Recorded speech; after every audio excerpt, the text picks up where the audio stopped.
You're most welcome. The Vice Chancellor, the Director Graduate School, the Dean Faculty of Science, the Department of Biological Sciences, which is hosting this program. I want to take this opportunity to welcome you all and the participants. So I will just quickly take us through a brief overview of this training of this program, what and why and how we came to this. So sorry, we are a little bit behind schedule, and top management would want to go for other engagements. So I will briefly tell you about the project origin, who have been partnering with us for this program, for this project, and what was the motivation behind this.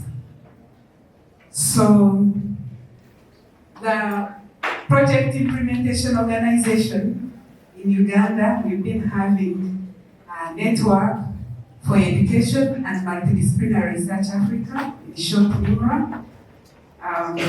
NEMRA is a multidisciplinary research association which has been equipping early career researchers with several skills for now over 5 years. And we are housed at Mutesa One Royal University. Then we also have EASRN, the East African Scientific Research Network. It has over 14 institutions in East Africa, and it has been also coordinating in this project. So both of these networks are housed at Mutesa One Royal University in Nembo, and we are privileged, and we've been working with Academic Without Borders for now, I think, over 1.5 years, arranging for this program.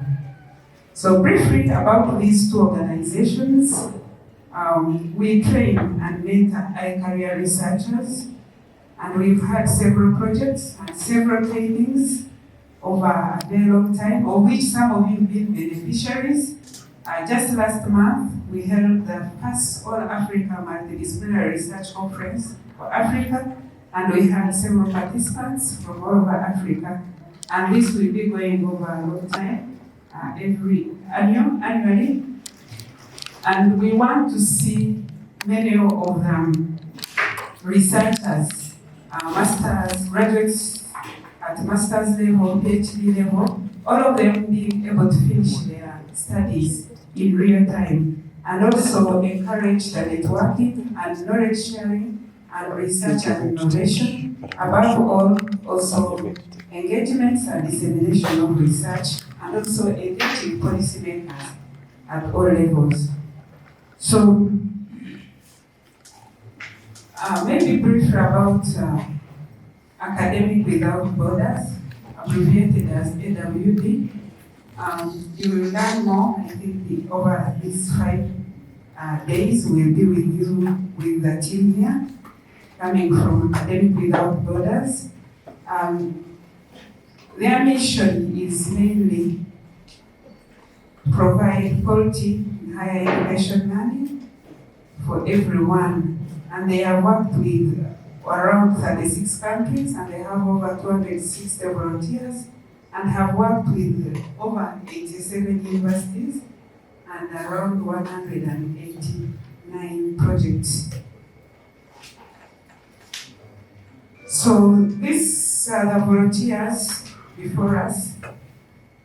I will not talk much. Right from my right is Professor Mike.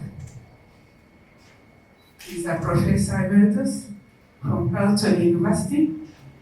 And next to me is Professor Dave Barely. He's a professor from Toronto Metropolitan University. I think they will give their profile when they are going to begin. So about this project, the Early Career Research Project in Uganda, what motivated us is that we know many early career researchers are facing many challenges.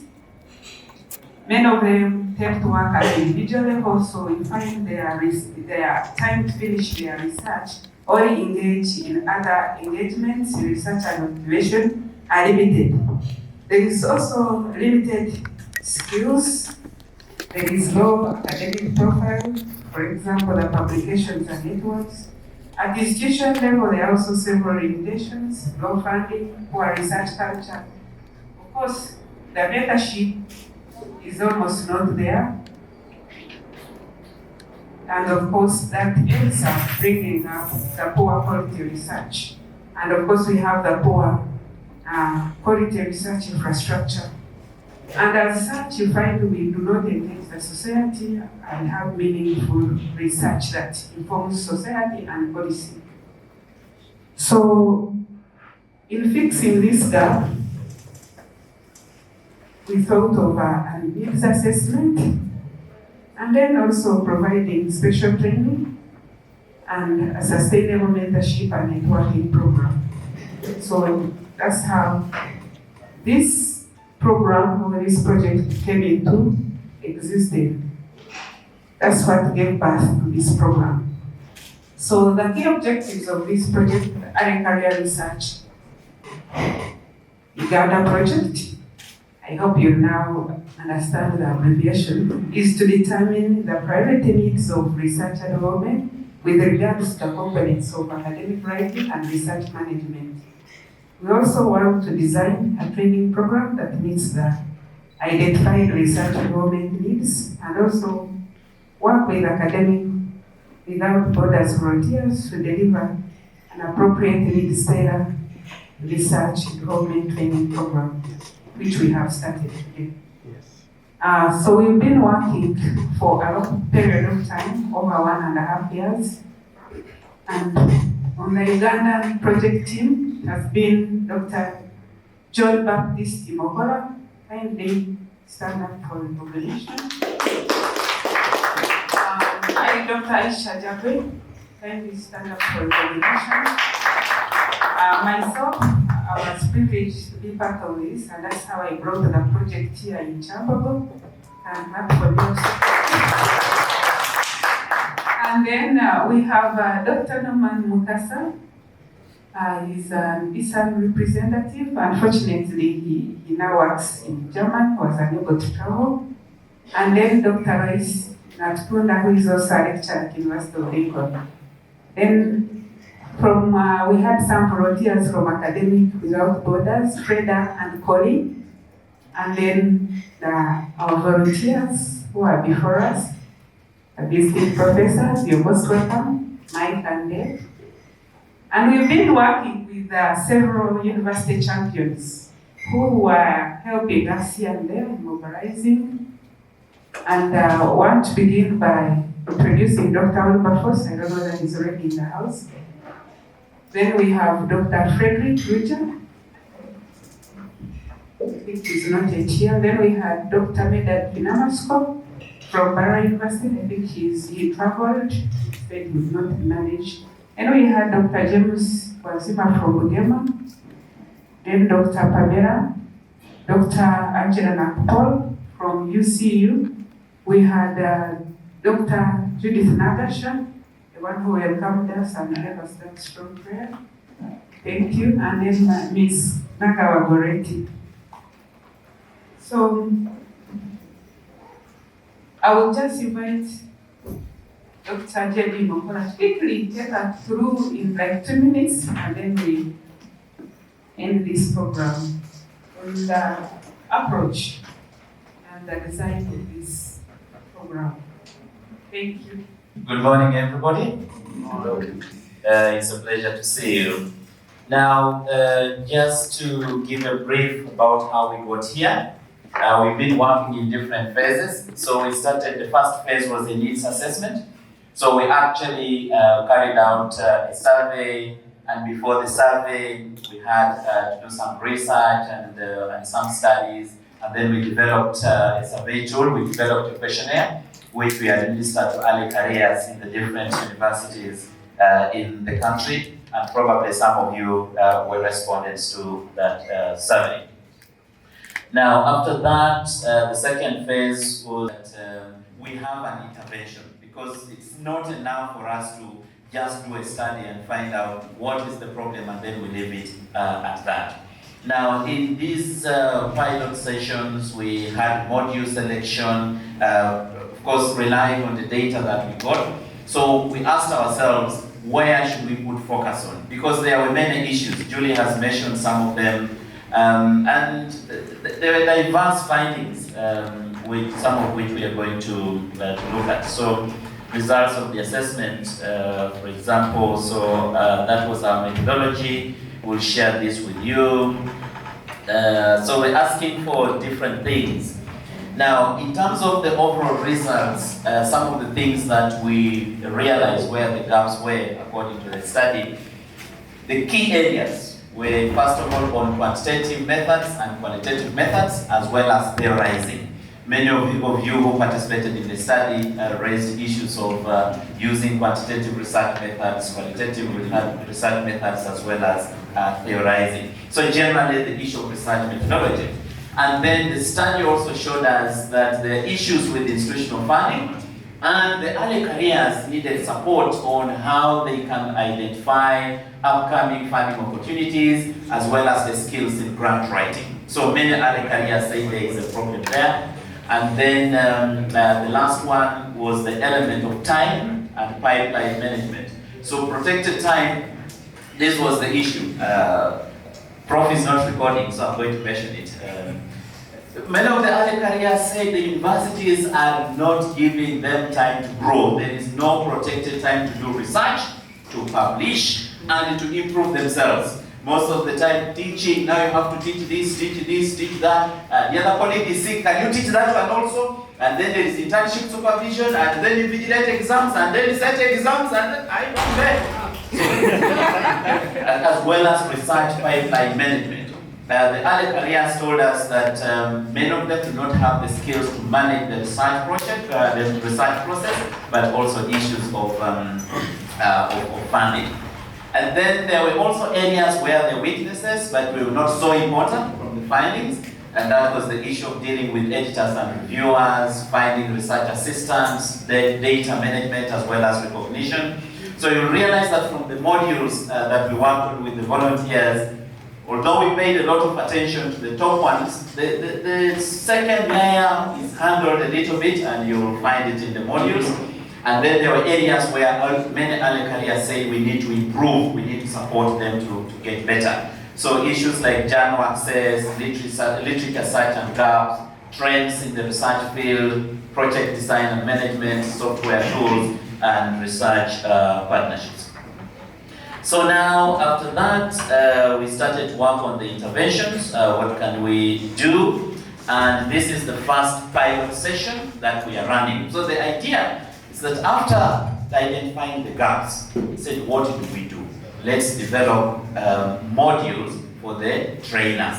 Now the idea is that as you're here, the focus is that even if you are learning and getting better as an early career, we are training trainers, we are training ambassadors.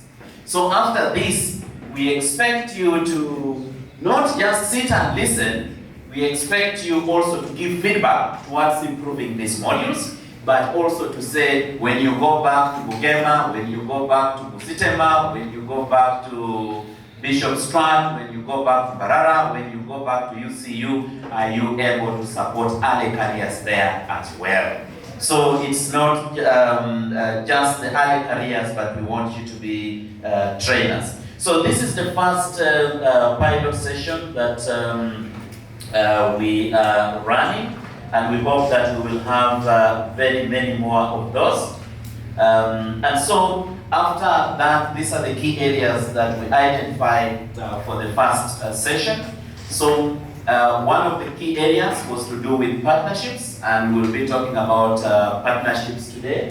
How do we develop partnerships? And the prof here will tell you that, you see, these days you write a grant, people say, who are you working with? They're talking about South-South partnerships, North-South partnerships. So we have a session on that. And then we'll have a session on grant applications. how do we write grants, how do we target those institutions that can support us. And then of course there is grant applications and management. That was another gap. Because yeah, you see sometimes the grants come and then you see research assistants fighting over transport allowance and the principal investigators disappearing and using research assistants like T-girls and T-boys. So we thought we can train our people here to manage grants better. And then the other is theory testing and building. Now, because there was the issue of theorizing that came up in the research, we felt that that is the key area. We'll also look at project design, designing projects. Then we'll have a session on data management, writing conclusions in our research, and then we'll have an element of conferences, because this also appeared in the work that sometimes we don't know which conferences are relevant, we don't know which conferences are taking place. Sometimes you just hear when the conference is done, and they are telling you, while closing the president, the conference, the minister also saying, hey, but I should have been here. Yeah, but then the other is actually for us to participate. It's not enough just to attend the conference. You need to present a paper, you need to do something when you're there. And how can we use the conferences to build partnerships and have other support? Then journal writing is the other module that we have. How do you write for the journals? With journals affect these days?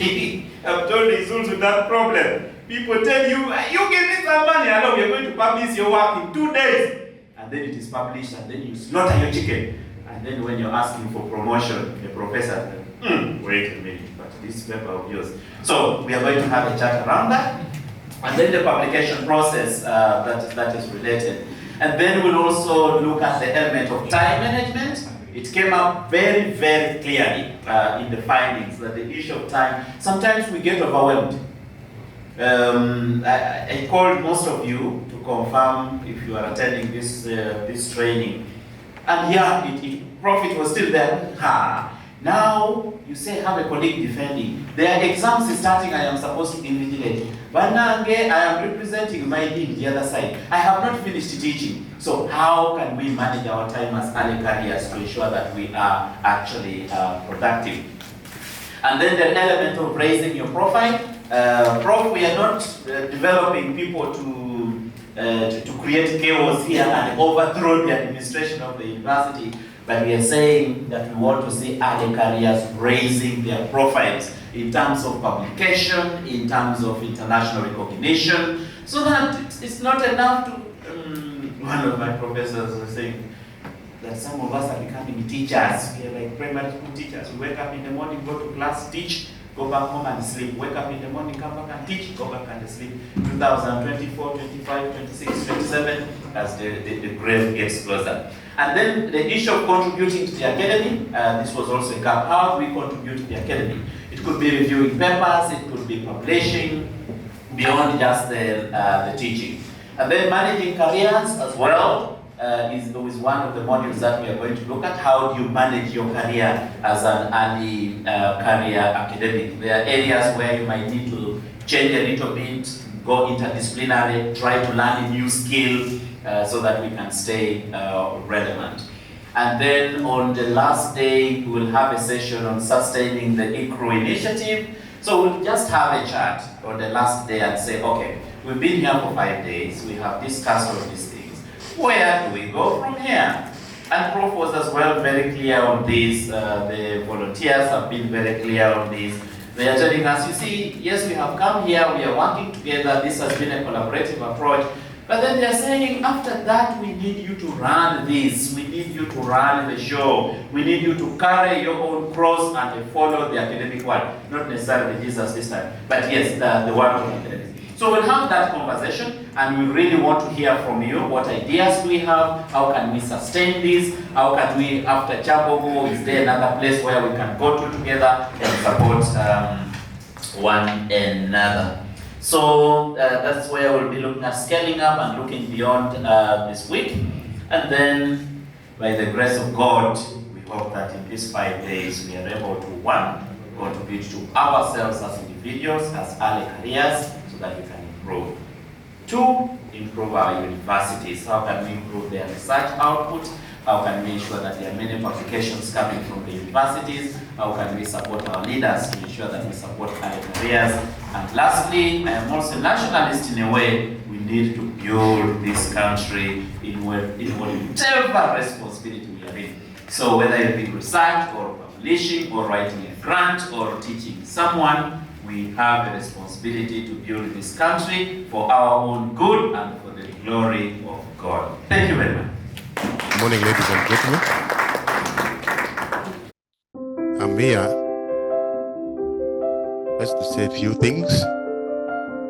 And then they said when the big drum is there, the smaller one don't sound. So I am the acting director of research and graduate training. Although I had somebody saying they did the graduate school. We used to have a graduate school, but it has now changed. We are now director of research and graduate training.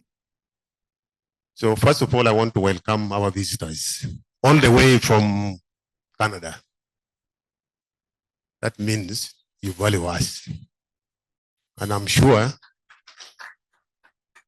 all of us here were early career. You have now heard Professor Emeritus.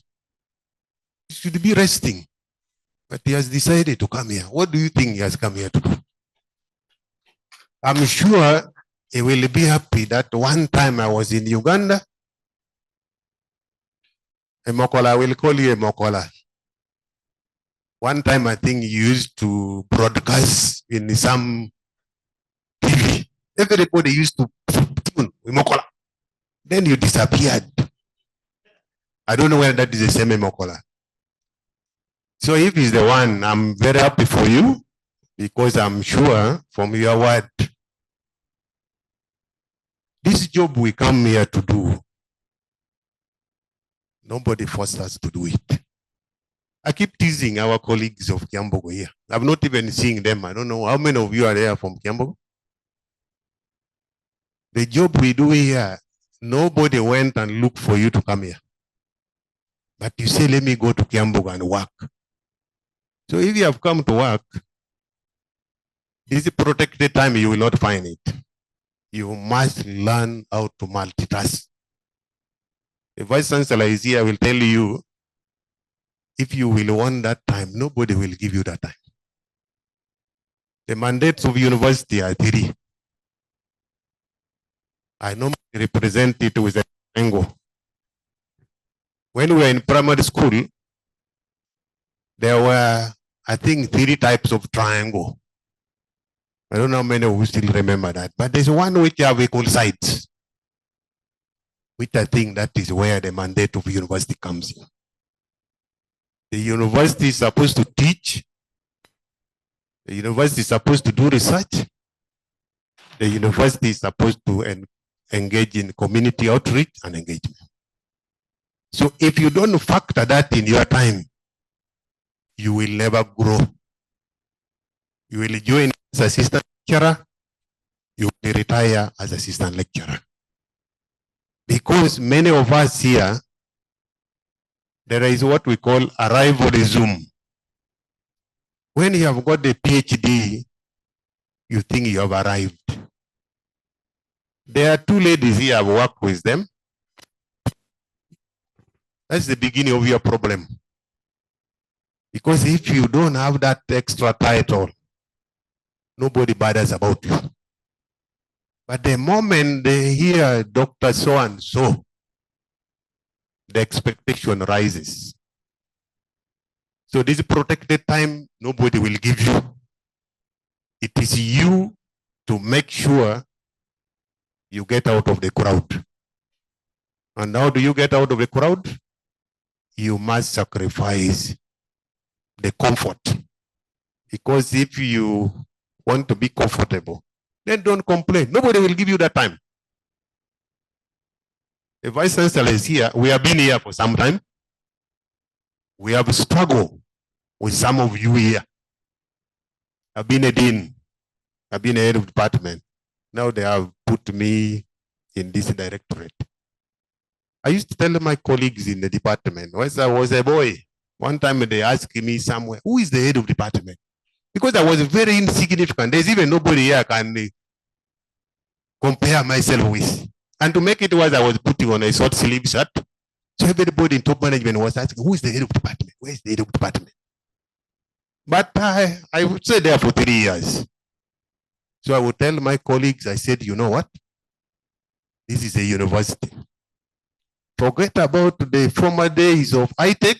We used to have what we call the Institute of Education here. We used to have a polytechnic.